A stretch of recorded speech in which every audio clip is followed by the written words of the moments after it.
ए भैया, एगो मेहरारू के पति 5-6 साल हो गई बहरा से ना अइले और उ मेहरारू माई दुर्गा के दरबार पे जाके का कहतिया सुना जा लोगन।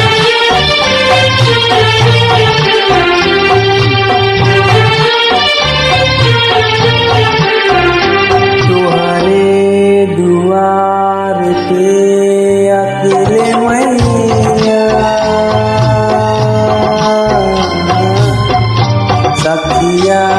के साथ में ओकर सैया तुहरे दुआर पे अकेले मैया सखिया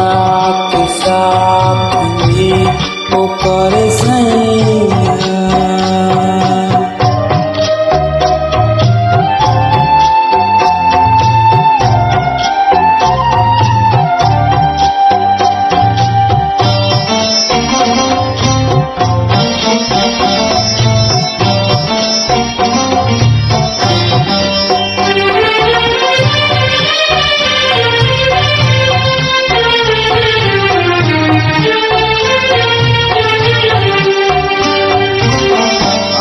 गईले नवमी के दिनवा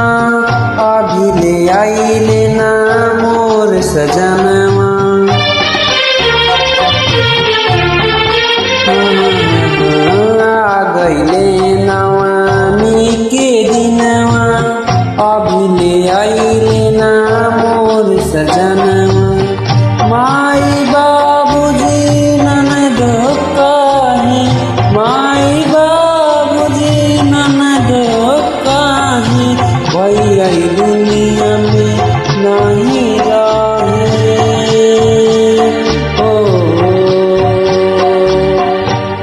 बाते विश्वास बा हमार सैया अब तू ही बतावा का करी मैया तोहरे दुआर पे अकेले मैया सखिया के साथ में ओकर सैया।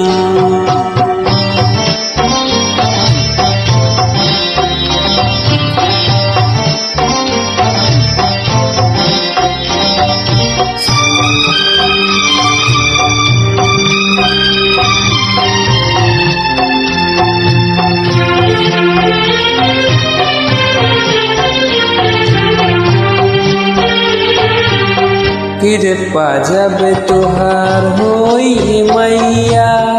आ जाइए हमार सुंदर लाल सैया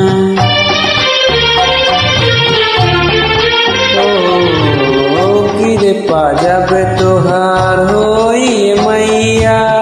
आ जाइए हमार सुंदर लाल सैया